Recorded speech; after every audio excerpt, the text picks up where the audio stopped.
Bonsoir à tous, bienvenue dans La Réunion Léla. En tout cas, content de vous retrouver et de repartir pour une nouvelle saison, en espérant qu'on partagera un peu plus et qu'on aura, sans doute en espérant que le Covid nous empêchera de pas de, j'allais dire, de continuer à vivre, mais de trouver des solutions parce qu'apparemment la pandémie est appelée à durer.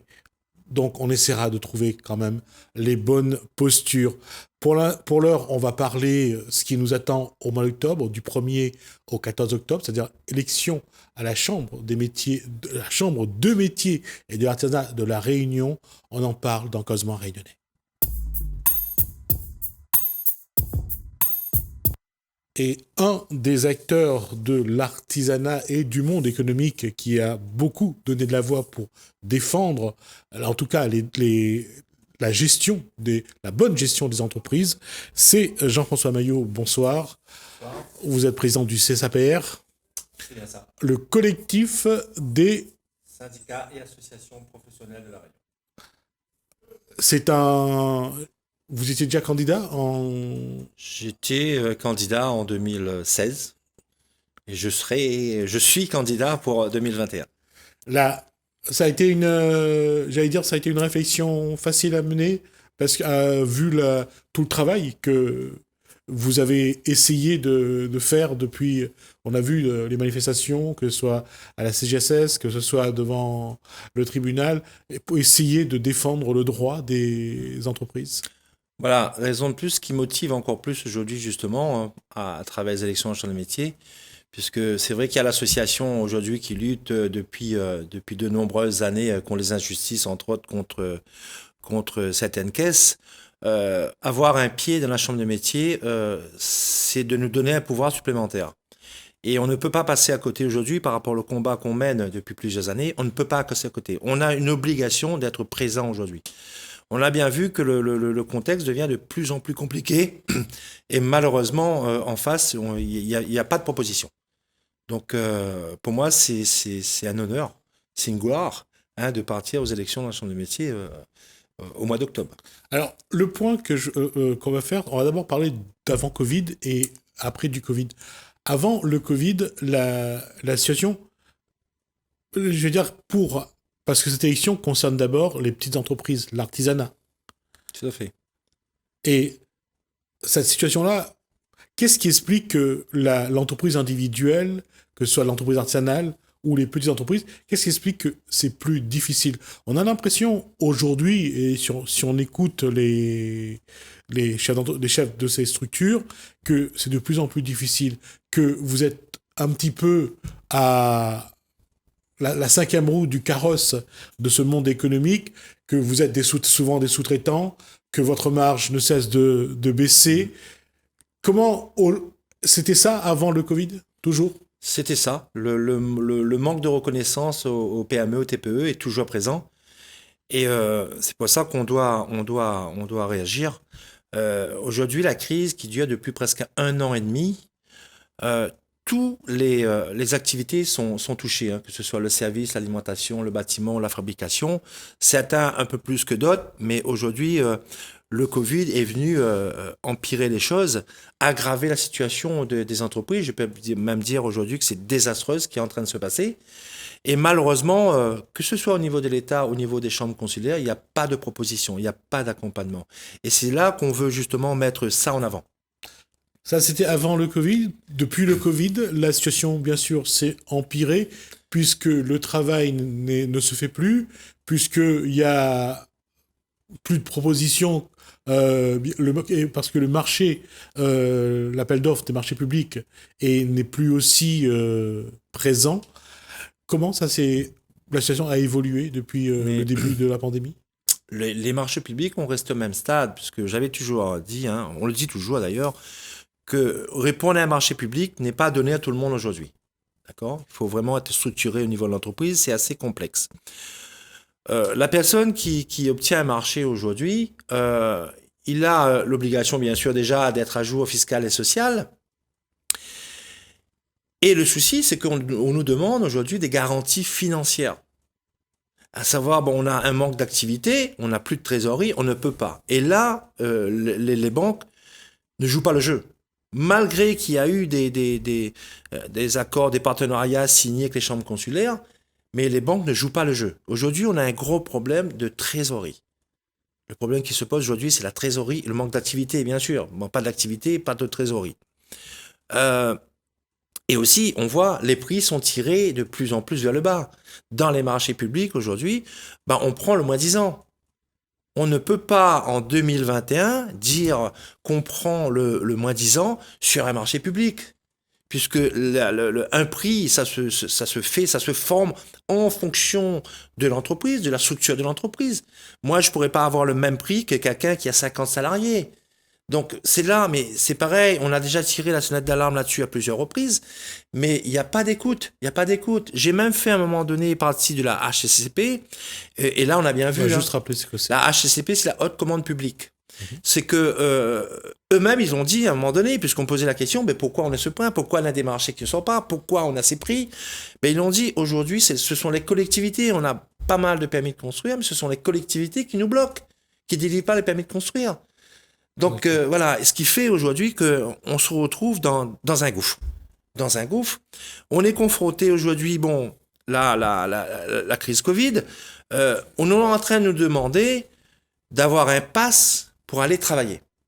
J'ai reçu vendredi un mail avec un opérateur social en disant qu'à partir du 15 septembre, vous avez l'obligation d'avoir la vaccination complète, l'obligation de porter un masque, l'obligation d'avoir un badge. OK. L'obligation d'avoir un pass aujourd'hui pour aller chez le restaurant, pour faire ses courses dans certaines surfaces. Mais où va-t-on ?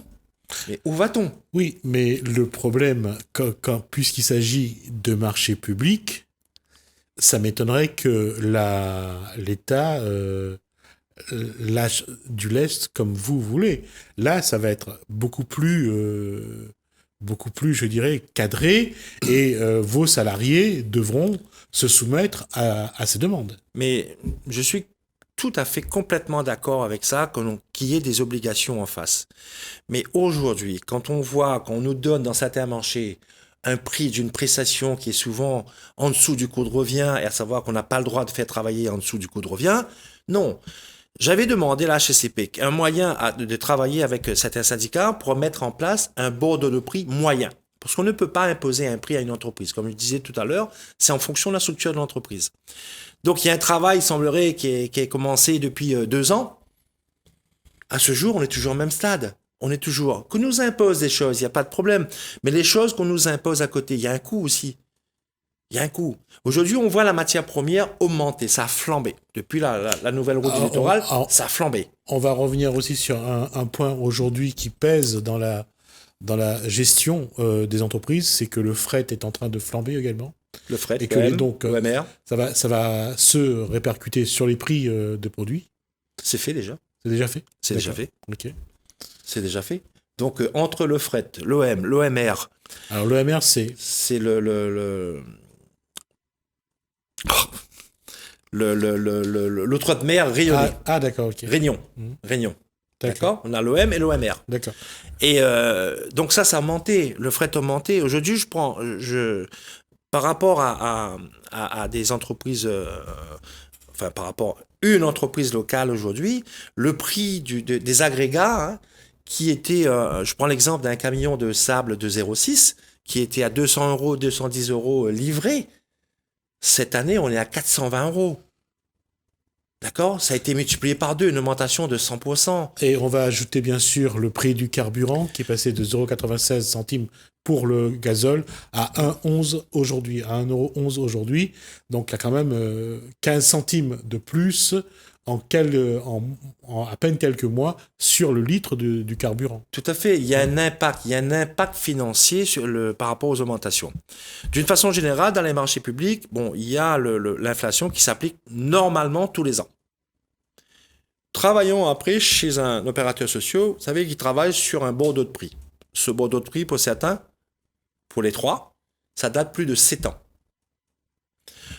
Aujourd'hui, on n'a pas la possibilité de réviser ce prix, nous, de dire non, on n'est pas d'accord. Puisque si on dit que nous, on n'est pas d'accord de travailler à ce prix, il y en aura quelqu'un d'autre qui va prendre le marché. D'accord? J'ai eu ce cas-là récemment, que j'ai dénoncé d'ailleurs, parce que si je ne prends pas ce marché, il y a une raison, et j'ai démontré pourquoi. Mais aujourd'hui, ils ont plus, enfin ce qu'ils disent, ils ont plus de marge de manœuvre pour pouvoir justement rectifier ces prix. Ça veut dire qu'aujourd'hui, on laisse les gens travailler avec un bordeaux de prix qui date depuis 7 ans et pour la plupart des prestations en dessous du coût de revient. C'est pas normal. Là, j'ai entendu récemment, c'est peut-être qu'on arrive en phase des élections, que le bordeaux de prix va sortir très bientôt. Mais qui a fait ce bordeaux de prix? Des administratifs dans des bureaux qui connaissent pas le prix d'un sac de ciment, qui connaissent pas le prix d'une barre de fer, d'un mètre carré de tôle. Mais comment ça se fait? J'avais fait la proposition qui est qu'on refasse un nouveau bordeaux de prix, mais avec les syndicats et associations, avec des professionnels qui connaissent le marché. Oui, mais pas le faire je dirais même en catimini, dans des bureaux. C'est pas possible, on sera toujours au même résultat. Donc, j'attends impatiemment justement le nouveau bordeaux de prix, puisque à un moment donné, le conseil départemental disait qu'on aura toujours la possibilité de modifier. Mais quand on voit déjà ce qui se passe, le temps qu'ils prennent pour modifier, il y a bon nombre d'entreprises qui ont mis la clé sous la porte. Oui, et là aussi, ça va être quelque chose, et on attend de voir plus ou moins qu'est-ce que va être l'évolution du Covid, si ça s'arrêter à un moment donné. Mais quand ça va s'arrêter, je pense que entre les prêts que l'État a mis en place, entre les aides et puis le soutien artificiel à des entreprises, quand ça va s'arrêter, il y en a beaucoup qui vont avoir à régler des comptes. Mais déjà, ce qu'ils proposent, que ce soit le PGE ou le prêt rebond, c'est les principaux prêts qui nous mettent à disposition. Sauf que pour avoir accès à ces prêts, il faut être à jour des cotisations fiscales et sociales. Ouais. D'accord? Et aussi, il faut avoir un carnet de commandes. On ne va pas nous donner un prêt si on n'a pas un carnet de commandes. Donc, c'est le monde à l'envers, quoi. Donc, si on fait recours justement à ces aides, c'est parce qu'on n'a pas de trésorerie. Donc, on a besoin de trésorerie pour pouvoir développer notre activité. Et aujourd'hui, c'est tout le contraire. Donc, on l'a dit à plusieurs reprises, le contexte, d'accord, vous avez gardé les mêmes conditions. Aujourd'hui, on est dans un contexte exceptionnel. Donc, mesure exceptionnelle. Et juste pour montrer à quel point il y a des paradoxes, aujourd'hui, au niveau national, on parle déjà du fait qu'il y a des entreprises qui ne pourront pas rembourser ces prêts. Mais c'est clair, mais ça peut être mis en cause à n'importe quel moment, même c'est garanti par l'État, je parle du PGE garanti par l'État à 90%, mais ça peut être mis en cause à n'importe quel moment. À n'importe quel moment, ils peuvent dire, OK, non, nous, on n'est plus d'accord. Nous, on n'est plus d'accord, donc la personne va se retrouver avec une dette, d'accord, et qui va malheureusement empirer la situation de son entreprise, il risque même d'avoir des saisies, et en sachant quand même qu'il y a d'autres structures qui existent pour venir en aide aux petites entreprises. Sauf que ces petites entreprises ne sont pas structurées justement pour pouvoir répondre, monter un dossier pour prétendre à ces aides. Et c'est là où je me pose souvent la question, comment la Chambre des métiers n'a jamais mis en place une cellule justement pour accompagner les entreprises à répondre, parce que on sait bien qu'une petite entreprise ne peut pas avoir la même gestion. Le chef d'entreprise, c'est quelques salariés, vont d'abord aller travailler, vont pas penser à remplir des documents, vont pas penser à aller répondre à un appel d'offres. Pourquoi ça... Et là, je ne critique personne, hein, je veux dire, parce que personne ne l'a fait, et que la Chambre existe depuis 1975, je crois. 50 ans. Depuis 1975, et on n'a jamais mis en place une cellule, justement, pour répondre à des appels d'offres en faveur des petites entreprises. Ne serait-ce de créer un groupement de petites entreprises. Ce n'est pas le rôle de ça ne rentre pas dans les prérogatives de la Chambre des métiers. Mais tout à fait. Il faut savoir, il existe des formations pour répondre au marché public. Mais c'est une formation de 2 jours ou 3 jours. On vous donne les grandes lignes. Moi, j'ai assisté à cette formation pour comprendre et comment on fonctionne. Est-ce que vraiment, en quittant cette formation, on a la possibilité de répondre à un marché? Moi, personnellement, je dirais non. D'accord ? Oui, c'est pas en 2 jours qu'on... C'est pas en 2 jours qu'on répond. Je pense qu'il y a moyen aujourd'hui d'accompagner les entreprises avec leur bordereau de prix, d'accord ? Déjà, un travail en amont, justement, pour voir aussi si son bordereau de prix correspond aussi au marché. Parce que souvent, malheureusement, des gens n'ont pas les bons prix. Mais il y a possibilité d'accompagner à travers la cellule marché public, les entreprises qui souhaitent répondre. Et c'est notre souhait. Et puis, il y a 2 choses que j'ai toujours regardées. Un, les entreprises ont du mal à s'entendre pour créer un groupement, pour essayer d'avancer ensemble. Parce qu'il y a toujours une concurrence pour avoir le marché. Et de l'autre, le pouvoir public a toujours joué avec ça, a toujours créé la concurrence pour diviser le monde économique. Mais tout à fait, de jour en jour, on voit la division est là. Aujourd'hui, il faut qu'il y ait une prise de conscience. Et je milite aussi là-dessus. On peut reprendre certaines revues de presse. Aujourd'hui, on n'a pas le choix. On doit se regrouper parce qu'on n'a pas les moyens pour répondre à un marché ou prendre un local seul. Cela implique quand même, si demain vous êtes à la Chambre, que vous fassiez le bon choix parce qu'il y a des gens que vous ne pouvez pas mettre ensemble. Mais tout à fait, mais à un moment donné, comme je dis, il faut savoir ce qu'on veut. On a créé une entreprise pour créer de la richesse. On crée de la richesse. À un moment donné, il faut savoir, on vient dans un groupement, c'est partagé. Je veux dire, c'est pas la personne qui a créé le groupement, ça vient pas sur le compte du groupement, ça vient pour chaque entreprise. À un moment donné, il faut savoir ce qu'on veut. Si moi, je propose une prestation à 100 euros, j'aurai mes 100 euros à la fin. Donc, c'est une question de confiance. Si on continue à travailler individuellement, être individualiste, on n'avancera pas. Et c'est bien pour ça que là, j'étais avec quelqu'un ce matin. Il me disait que moi, j'ai des projets, j'ai des garanties. Mais la banque me demande des garanties. Je suis obligé de prendre des garanties envers la banque. Mais ils ont dit non. Ils peuvent pas. Ils ne veulent pas prendre des garanties.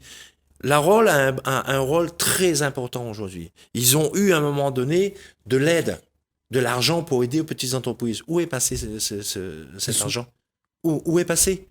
Donc aujourd'hui, il faut vraiment qu'il y ait une ouverture. Mon souhait, moi, c'est d'ouvrir la chambre de métier. On va me dire, oui, la chambre de métier est ouverte tous les jours. Non, la chambre de métier n'est pas ouverte tous les jours. Ouvert administrativement, oui, mais ouvert aux artisans, non. D'accord ? Il y a manquement, je peux le dire. J'assiste aux assemblées générales, il y a manquement. Je vois, c'est du copier-coller tous les ans. C'est exactement la même chose. Il y a des services dans d'autres chambres consulaires. Il y a des services qui est mis en place pour les chefs d'entreprise gratuitement, un accompagnement. Pour moi, le rôle de la Chambre des métiers aujourd'hui, c'est qu'il y a des prestations payantes au niveau de la formation, c'est normal, mais à savoir aussi qu'il y a quand même un fonds d'aide qui s'appelle le FAF à côté, le fonds de formation, qui peut venir en aide jusqu'à hauteur de 90%. Aujourd'hui, nous, on doit communiquer ce qui existe à la Chambre des métiers, le rôle de la Chambre des métiers et le rôle des élus. Et malheureusement, ça n'a pas été fait. Et on peut le comprendre aujourd'hui, puisque c'est vrai, la Chambre des métiers, pour moi, c'est du travail à temps plein. Et être élu dans toutes les collectivités, on ne peut pas accomplir sa mission à la Chambre des métiers. Et surtout, aujourd'hui, il y a un contexte, ça va être ma dernière question, Jean-François Mailloux. Aujourd'hui, il faut aussi, non pas bien sûr être disponible pour le métier, mais il faut aussi mener une réflexion sur ce qui est aujourd'hui et quelle doit être l'entreprise dans les années à venir. Parce que ça aussi, ça a évolué. Mais on n'a pas l'impression que les gens du monde économique le disent, que nous devons repenser l'entreprise. Mais c'est le rôle de la Chambre des métiers. La Chambre des métiers n'est pas là juste pour compter combien d'artisans, pour prendre des inscriptions. C'est le rôle du service économique d'accompagner, d'anticiper sur les projets à venir, sur l'avenir de l'artisan. Bien sûr, on est obligé de passer à le numérique. Mais le numérique, aujourd'hui, quelles sont les entreprises qui arrivent à gérer le numérique ? C'est le rôle de la Chambre des métiers. Je pense qu'on a les personnes compétentes à la Chambre des métiers, mais on doit refaire une réorganisation, mettre les gens là au bon poste. Et je pense que tout ira mieux, bien sûr, avec une volonté politique, puisque ce sont les politiques, les élus, qui proposent et force de proposition et qui demandent aux administratifs de mettre en application. Et c'est ce qu'on fera. Vous allez avoir 1 mois pour présenter et développer votre programme. Comment ça va se passer ? Écoutez, il y a plusieurs étapes. C'est vrai que je ne suis pas connu de tout le monde. les autres candidats autant, mais on a déjà travaillé sur un plan de communication. Moi, je le fais déjà à travers mon association depuis X années, justement pour faire connaître la Chambre des métiers, le rôle de la Chambre des métiers, le rôle des élus et aussi le mode de scrutin, puisqu'on sera confronté pour la première fois avec 2 systèmes de vote, donc un électronique et un par correspondant, par envoi. Il faut expliquer aux gens. Et aujourd'hui, les gens ne veulent plus voter. Donc, c'est à nous de leur redonner goût au vote. D'accord. Merci Jean-François Maillot pour cet échange. On rappelle donc que la campagne donc, pour l'élection, les élections à la Chambre de métiers et la Réunion a déjà commencé, la campagne a commencé. On rappelle juste que le vote aura lieu du 1er au 14 octobre. Ça sera donc un vote électronique. Voilà, très exactement, du 30 septembre au 13 octobre minuit. Voilà. Merci Jean-François Maillot. On marque une pause. Je vous retrouve juste après.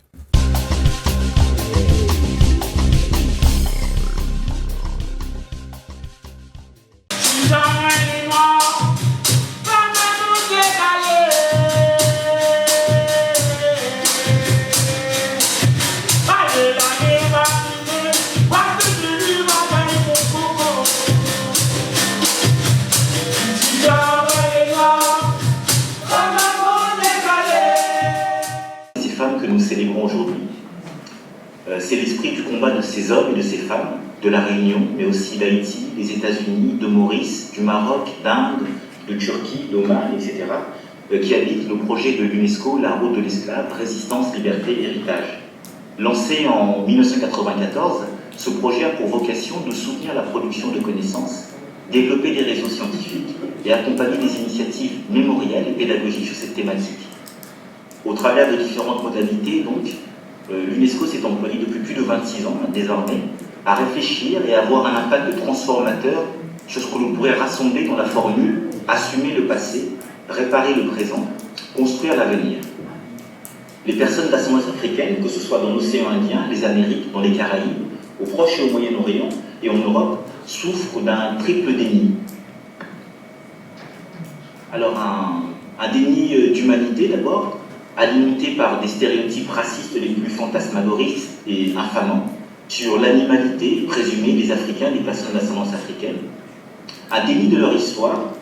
Originaires d'Afrique, les personnes d'ascendance africaine seraient comme ce continent, entre guillemets, sans histoire. Doit-on simplement ici rappeler que l'Égypte constitue la racine civilisationnelle qui a nourri Athènes, qui a elle-même influencé Rome, puis l'Europe des Lumières. Enfin, déni de la contribution décisive de ces populations au développement des sociétés dans lesquelles elles ont été déportées, contribution dans le monde de la culture et de la créativité, comment ne pas penser, par exemple, dans le cadre français à Alexandre Dumas, ou dans le cadre russe à un Pouchkine, mais ces contributions ont également été apportées dans des domaines décisifs de la science, du savoir et des technologies. Il y a un certain nombre de personnages, comme Edmond Albius, par exemple, qui sont assez étrangement absents de l'histoire mondiale. En ce sens, le présent, avant de se tourner vers l'avenir, doit passer par la première réparation, celle de l'histoire. Une histoire objective et sereine, affranchie des préjugés hérités de la période de l'esclavage et intégrant à sa juste place la contribution de ces populations dans les récits nationaux et leur contribution au progrès général de l'humanité. Le présent, avant de se tourner vers l'avenir, doit aussi comprendre ce qui le lie encore inexorablement au passé et ce dont il doit se guérir avant d'envisager un avenir libre des méfaits du passé. Si l'esclavage a été aboli, ses conséquences sont toujours présentes et réelles, à travers du terrible poison du racisme qui continue de contaminer nos sociétés et détruire les vies. Il n'y a donc pas d'avenir souhaitable tant que nous ne serons pas débarrassés du fantôme de la race. Et je dirais que c'est parce qu'il symbolise une résistance à ce déni que le projet sur le site de l'ancienne geôle de Saint-Denis, dite prison de Juliette Doudou, a pu bénéficier du label lieu de mémoire associé à la route de l'esclave de l'UNESCO. Cette reconnaissance internationale est consécutive au travail remarquable et à l'engagement sans faille de la présidente de l'association Quartier Libre, Mémoire et Patrimoine Océan Indien, Madame Marilyn Champignol, et du professeur Prosper Eve. Permettez-moi de vous féliciter pour votre engagement continu pour la préservation de ce site historique, qui contribuera certainement à mieux faire connaître la mémoire douloureuse de l'esclavage et de l'engagisme à La Réunion. Le lien entre les systèmes carcéraux et l'histoire de l'esclavage et de l'engagisme est une piste très importante afin de mieux comprendre l'expérience des personnes mises en esclavage et les engagées. En effet, ces espaces d'enfermement ont été des lieux où se sont souvent retrouvées des personnes qui résistaient à l'oppression esclavagiste et coloniale. Le chemin pour transformer l'actuelle prison d'Odu en ce premier centre international pour les systèmes carcéraux coloniaux dont nous rêvons pour La Réunion peut paraître un peu long. Mais croyez-moi, le chemin peut être beaucoup plus simple qu'il n'y paraît. Si je peux me permettre de vous rappeler l'expérience de Maurice, en 2017, le comité scientifique du projet La Route de l'Esclave se réunissait à Maurice pour y soutenir de tout son poids l'initiative encore embryonnaire de construire un musée intercontinental de l'esclavage. Et, en octobre dernier, c'est-à-dire 3 ans après, nous avons eu le privilège de prendre part au lancement de ce musée en présence du Premier ministre. Et lorsqu'on voit l'engagement et l'attachement d'une certaine représentation politique réunionnaise autour de cette mémoire, je parle ici particulièrement du soutien de Madame la députée Nathalie Bassir, qui a également joué un rôle crucial pour nous convaincre de soutenir ce projet. Je ne doute pas un instant, malgré les difficultés que Marie-Lise a rappelées, que nous nous retrouvions très bientôt pour lancer ce nouveau projet en invitant les amis et les voisins de Maurice.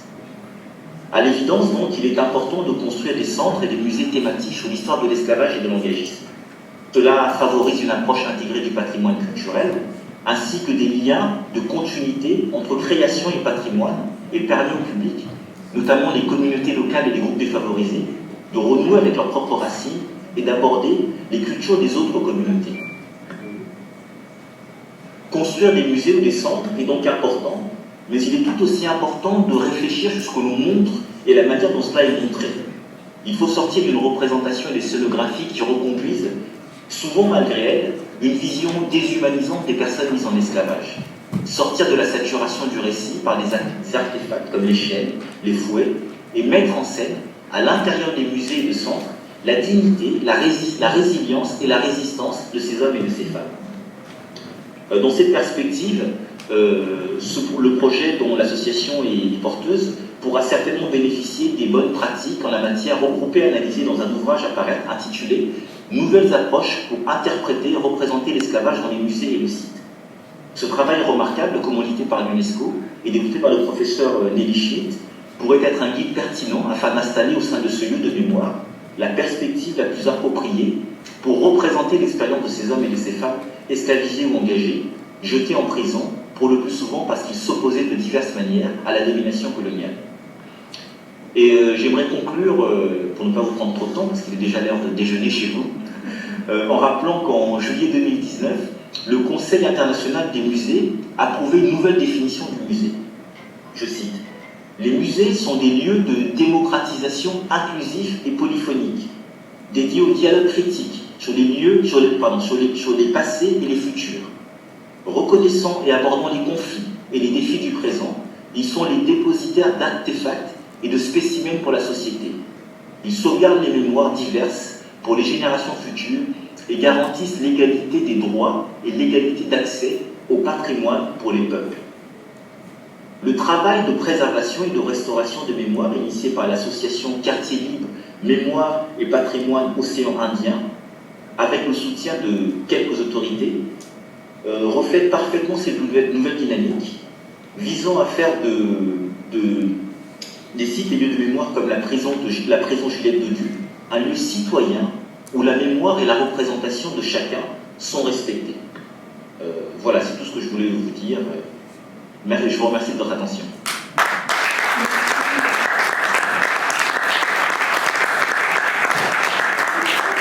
Merci Taboué. Donc, il y aurait peut-être des questions. Moi, la première question qui me vient à l'idée, compte tenu de ce matin, nous avons fait donc une conférence de presse et ils m'ont rappelé à l'instant pour m'informer que le préfet aurait fait également une conférence en disant que le label obtenu, c'est un label non pas pour la prison Juliette Dodu, mais pour l'association. Donc, qu'est-ce que tu pourrais nous donner je sais que tu l'as dit à l'instant que c'était est-ce que tu pourrais confirmer que c'est bien un label octroyé pour la prison Juliette Dodu? Voilà. Merci. Non, alors, ce qui est important de rappeler, je pense qu'au-delà du rôle que peut jouer l'UNESCO, je crois qu'il est important de démarrer un dialogue, en fait. Et le travail que vous avez fait avec le soutien de l'UNESCO, je pense que c'est une bonne plateforme qui permet déjà d'écarter la piste de destruction de ce patrimoine, ce qui aurait été une aberration. Et maintenant, il faut réussir à discuter. Parce que quel que soit le rôle que l'UNESCO peut jouer pour accompagner, soutenir l'association et soutenir ce projet, le patrimoine reste un patrimoine français. Et en tant qu'organisation internationale, nous serons tenus, in fine, de nous conformer à la voie officielle décidée par le gouvernement français. Je crois surtout qu'en fait, il faut surtout prendre le soutien de l'UNESCO à la fois comme une légitimisation et comme une reconnaissance à l'international du travail qui est fait par toi et par le professeur R, à la fois au niveau du projet pédagogique, au niveau du projet scientifique, et s'appuyer sur ça pour maintenant pour pouvoir construire un dialogue avec les autorités.